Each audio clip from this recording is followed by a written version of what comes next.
Abacuque capítulo 2, do verso 1 ao verso 5. Vamos orar, mantenha o livro aberto. Pai Celeste, nós queremos agradecer o Teu nome por Tua palavra que é viva e eficaz.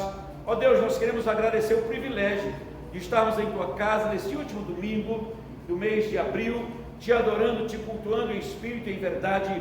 Pedimos, ó Deus, o mês também que está vindo, um mês abençoado, um mês de convicção, um mês de alegria, um mês de dependência do Senhor, um mês de compromisso com a palavra e com a evangelização, um mês de dependência, Deus, da Tua verdade, para que tenhamos sempre o coração acalentado e o coração calmo no Senhor. Fala ao nosso coração, fala conosco, precisamos ouvir a Tua voz e entender, ó Deus, a Tua palavra em nome de Jesus. Amém. E vamos sobre tudo que nós já lemos e tudo sobre o que nós cantamos. Há uma expressão que é muito interessante no versículo de número 14, que diz: pois a terra se encherá, do capítulo 2, pois a terra se encherá do conhecimento e da glória do Senhor, como as águas cobrem o mar. Também o último verso do capítulo 2, ele diz que o Senhor, porém, está no seu santo templo, cale-se diante dele toda a terra. E o verso 2, do capítulo 2, verso 1 e 2, que nós lemos, a primeira expressão é que colocar-me-eis sobre a torre de vigia, para ver o que Deus tem a me falar, o que Deus tem a me aconselhar, me orientar. Lembrando que nós estamos na época do profeta Abacuque, lá pelo ano 605 da história antes de Cristo. E aí Babilônia e Egito disputem poder. Israel será levado cativo para a Babilônia, ficará lá durante 70 anos. E aí há uma agonia no coração do profeta menor, olhando a situação política, moral e espiritual de Israel, envolvida a idolatria e tudo quanto é confusão. Ele faz algumas perguntas no capítulo 1, do verso 1 ao verso 4. O profeta começa a fazer uma sequência de perguntas, e aí ele vai dizer que há um problema sério em Israel, semelhante, porque a história, na verdade, ela é contínua. Deus está no comando. É preciso que se creia que Deus está no comando da história. Nada acontece sem a permissão de Deus ou sem a orientação de Deus. Nada foge à orientação de Deus. Mas eu tenho recebido muitas coisas no WhatsApp e alguns crentes ficam, parece que, extremamente preocupados e assustados, como se Deus estivesse alheio à história, alheio aos acontecimentos no mundo, e como se Ele fosse alguém que pudesse dar um jeito no mundo. Mas eles às vezes não oram pelos seus pecados, não oram por si, não oram pela própria família, mas estão preocupados com a situação do governo. E aí eu já nem abro mais muitas coisas, 99,9% não abro mais, porque há uma preocupação com isso. E aí eu quero que você pense comigo de uma forma rápida e objetiva sobre colocar-me-eis sobre a minha torre de vigia. Mas é preciso que você saiba o que você quer ver também, o que você espera ver. Porque olha só, vamos voltar os olhos para o capítulo 1, verso 1 até o verso número 4. Ele diz: sentença revelada ao profeta Abacuque. Até quando? Olha a indignação dele. Até quando, Senhor, clamarei eu e tu não me escutarás? Gritar-te-ei violência e não salvarás? Porque me mostras a iniquidade e me fazes ver a opressão? Pois a destruição e a violência estão diante de mim, há contendas e o litígio se suscita. Por esta causa a lei se afrouxa e a justiça nunca se manifesta, porque o perverso cerca o justo, a justiça é torcida. Então o profeta está indignado sim com a situação social, espiritual, moral de Israel, mas ele se volta para Deus, mais ou menos como Miqueias capítulo 7, verso 7, quando ele narra no capítulo 7 a situação também do povo. Há um dos profetas menores, mas ele chega no verso 7 e vai dizer o seguinte: olha, eu porém orarei para o Senhor, esperarei no Deus da minha salvação, porque o meu Deus me ouvirá. Nós estamos vivendo em dias que parece que os crentes não confiam mais em Deus. Eles acham que Deus esqueceu, que Deus não tem nenhuma ação mais na história. E aí quando você olha para a história dos próprios Herodes, você vai descobrindo que Deus está no comando. Você vai para, por exemplo, Atos capítulo 12, você tem a história lá de um Herodes que ele cai na frente do povo, e diz porque não glorificou a Deus, e então ele é consumido. Então é preciso que este povo que adora o Senhor continue crendo que nada acontece sem a vontade permissiva, diretiva, delimitativa e preventiva de Deus. Então qual é a situação do crente? Descansar no Senhor. Ele disse: espera pois pelo Senhor, descansa no Senhor. Nós cantamos sossegai, nós cantamos que ouvimos a voz de Deus, nós cantamos que no meio das tempestades soa a mística harmonia, a voz de Deus. E o que Deus diz? Deus diz assim, olha, lá no Salmo 41, por exemplo: esperei confiantemente pelo Senhor, Ele me ouviu quando clamei por socorro, tirou os meus pés da lama e me firmou os passos. Mas eu precisei esperar confiantemente pelo Senhor. O Salmo 103, se você leu, ele disse: bendize, ó minha alma, ao Senhor, e não te esqueças de nenhum só dos seus benefícios, porque o Senhor é quem farta de bens a tua velhice, renova a tua velhice, quem resgata a tua vida. E ele diz o seguinte: olha, Ele é quem te restaura, Ele é quem te renova. Então eu estou preocupado, no bom sentido, de ver tantos cristãos, parece que assustados. Criticar alguma situação é válido, mas é preciso que se descanse no Senhor. Qual foi o último verso que você leu de Apocalipse 12? 12. Sem olhar na Bíblia e sem colocar lá em cima. Tem uma expressão lá que parece ser assustadora, mas ele vem dignificando, exaltando o Senhor. E de repente, no verso 12 do capítulo 12, é fácil você decorar, porque esse verso dá para somar literalmente com 1 João 5, verso 19. O que é que diz também? Fiquei fora 20 dias. Mas a 1 Pedro 5,19, ele diz assim: sabemos que nós somos de Deus e que o mundo jaz no maligno. Fato. E aí o Apocalipse 12, ele vai dizer o seguinte: mas festejai os céus, mas ai da terra, porque o diabo, vosso adversário, desceu até vós, cheio de cólera e fúria, sabendo que pouco tempo lhe resta. É o tempo entre a ascensão e a volta de Jesus Cristo, e nós estamos bem no meio. E aí o próprio Cristo vai dizer, e aí Pedro vai confirmar, dizendo: olha, o mundo jaz no maligno. Você vai para a oração sacerdotal de Cristo em João 17, é o próprio Cristo vai dizer: Pai, eles não são do mundo, mas eles foram enviados ao mundo. Pai, eles não são, eles são teus. Pai, eu tenho orado por eles, guarda-os na tua palavra. Então, ser cristão hoje, e como sempre, é ser alguém que é guardado do mal, apesar da ação do inimigo em nosso mundo e nas autoridades constituídas ou não.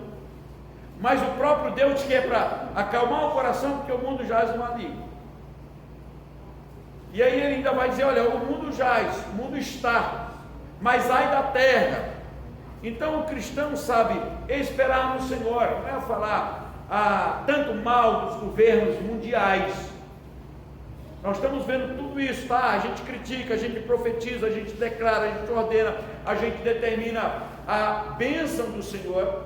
No entanto, não é determinar a oração determinativa, mas nós determinamos ao nosso coração de viver sossegados com Deus, esperançosos e ao mesmo tempo na dependência do Senhor, sabendo que quem conduz a história não são os homens, é Deus quem conduz a história.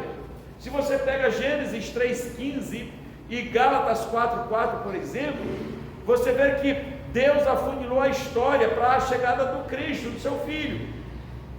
Gênesis 3,15 diz que, olha, o descendente da mulher vai esmagar a cabeça da serpente, e esta serpente vai lhe ferir o calcanhar. E aí toda a história vai desenrolar nesse propósito. E aí quando chega em Gálatas 4:4, ele diz: vindo porém à plenitude dos tempos, Deus enviou o seu filho nascido de mulher. Ou seja, chegou a hora. Mas toda a história era como se toda a história ficasse grávida da possibilidade, da realidade da chegada de Cristo. E aí o Cristo chega.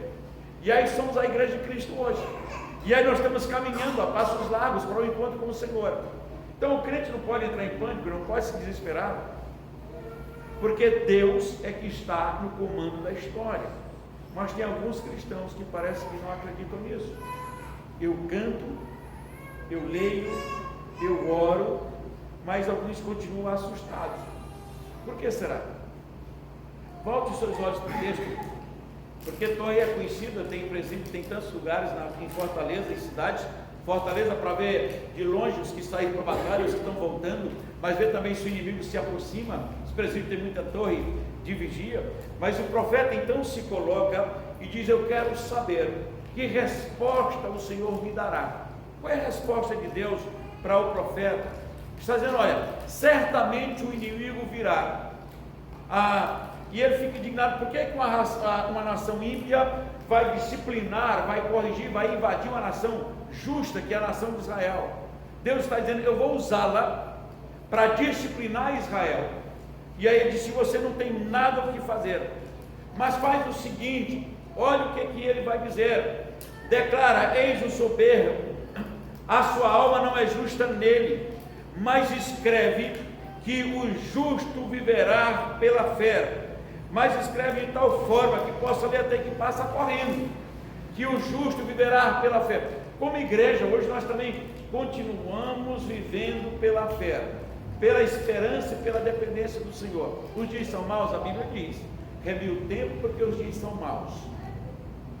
Mas você pode orar, evangelizar e se acalmar, porque queira ou não, você vai se encontrar com o Senhor. Não tem como não acontecer. É só a questão de tempo. Só que nós estamos vivendo em dias que parece que alguns cristãos entraram em desespero. Nós estamos vendo, e você vê isso em qualquer lugar, se canta muito, se pula muito, se declara muito, se profetiza muito, se ordena muita coisa, mas e a história da vida em comunhão com Deus? Chorar os meus pecados, se alegrar pela presença de Deus, se alegrar pela ação soberana de Deus. Nós temos isso aqui se transformando em picadeiro em vários lugares, é coisa do presente século, onde o púlpito e a proclamação da palavra não é mais suficiente para ter gelo seco e muitas luzes. Se você faz e acredita, problema seu, mas eu estou dizendo o que a Bíblia diz. E aí nós precisamos atentar para a palavra do Senhor. O que o profeta queria ouvir? O profeta vai declarar e diz: olha, eu vou ver o que Deus me diz. Primeiro, o justo, o soberbo, a sua alma não é reta nele. Ponto. Segundo, quem está enviando a nação para corrigir essa nação que desprezou o Senhor, que esqueceu do Senhor, sou eu. Terceira coisa, os fiéis viverão pela fé. Não tem como dar errado. 70 anos depois, você vai ler a história de Neemias e de Esdras, que esse povo vai voltar com Esdras, Neemias e Zorobabel, e vão reconstruir a cidade de Jerusalém, tanto a cidade como os muros, como o templo, como a história da Páscoa, como a coral, vai organizar a vida social, a moral e espiritual de uma nação toda, porque o justo, ele disse, viverá pela fé. Você lembra o que está no Salmo 137? Que o salmista fala desse período. Quem lembra do primeiro verso? Só o primeiro. Abra a sua Bíblia. Eu vou esperar. 137. Alguém lê aí só o primeiro verso.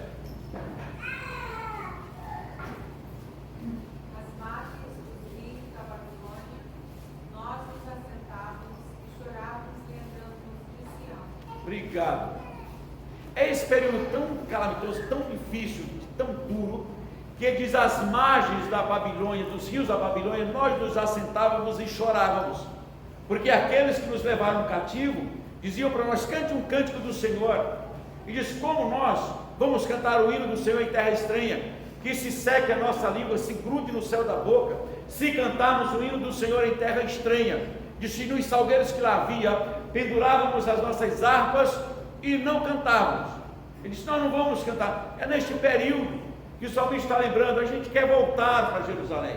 Mas quando você vai para o Salmo 126, que é escrito depois do 137, porque o Salmo não tem uma ordem cronológica, e diz: quando o Senhor restaurou a nossa sorte, então nós ficamos como quem sonha, e a nossa boca se encheu de riso.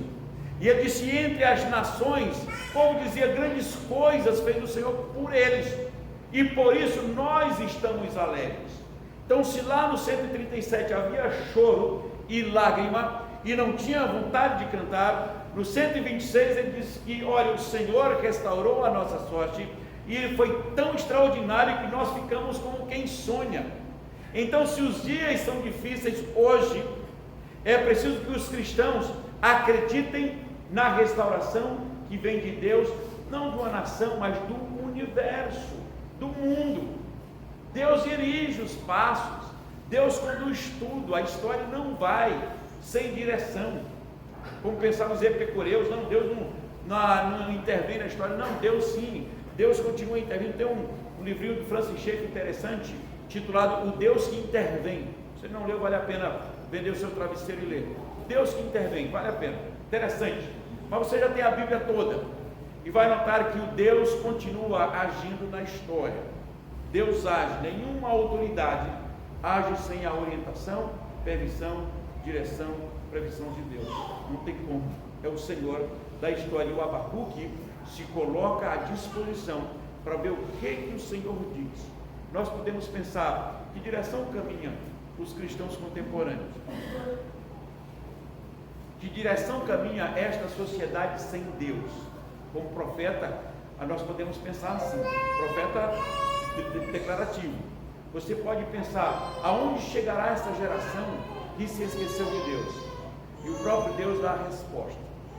O próprio Deus vai dizer: o povo se esqueceu do Senhor, essa nação sem Deus chegará no único lugar, ao inferno.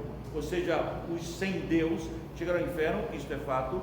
E eu quero meditar com os irmãos daqui uns dias sobre o tema Deus e o Diabo. Isso é um tema interessante, mas nós temos que falar sobre temas que tenha agitado o meu coração, porque a gente precisa, para esses dias, pensar na realidade bíblica. O que Deus diz, o que o inimigo diz, aonde que está se dando mais ouvidos, o que a Bíblia diz e pensadores contemporâneos estão dizendo, e para onde que está indo esta comunidade, esta sociedade. Qual é o pensamento comum, contrário ao que Deus quer? E se esqueceram das torres, e aí nós estamos sem torres, porque ninguém observa mais. Isso foi caso pensado. Você pensa só no presente, não pensa no futuro, tira da sua ideia inferno e céu, porque alguns já estão dizendo que isso não existe, é só uma ideia. Isso não vai acontecer nunca, Jesus Cristo não vai voltar, o inferno não existe, é coisa do pensamento. E aí de repente você vai ler a Bíblia, que o inferno é uma realidade e o céu é uma realidade, e é só uma questão de tempo. Alguns vão furando filas, vão se encontrando com o Senhor ou com o demônio, mas os que esperam no Senhor renovam as suas forças, sobem com asas como águias, correm e não se cansam, caminham e não se fadigam. Então continue caminhando, mas não se fadigando, não se desesperando. Que Deus nos abençoe. Amém. Vamos nos colocar em pé e vamos orar ao Senhor. Pai Santo, nós queremos agradecer a Tua palavra, porque ela é viva e eficaz.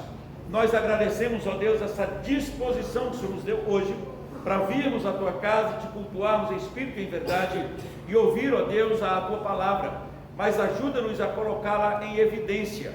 Ó Deus, que o nosso coração se acalme no Senhor, nesses dias agitados, conturbados, dias em que ficamos entristecidos, sim, mas alegres no Senhor, sabendo que o Senhor é quem conduz a história, quem está, ó Deus, à frente de todos os acontecimentos. Ou seja, o Senhor o permite, ou então o Senhor orienta, o Senhor delimina a ação do mal, ó Deus, prevalece em nossos dias, para que se descubra. A Bíblia diz que o mal é permitido para que se entenda, ó Deus, que o Senhor continue permitindo, porque os ímpios estão na terra para o dia da calamidade.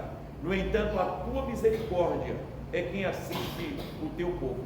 Fica, ó Deus, conosco, dando-nos uma noite de paz e de descanso, e que a tua paz, que excede todo o entendimento, e a presença de Cristo, nosso Senhor e Salvador, a paz e a comunhão do teu Santo Espírito permaneça conosco, hoje e pelos séculos dos séculos. Amém.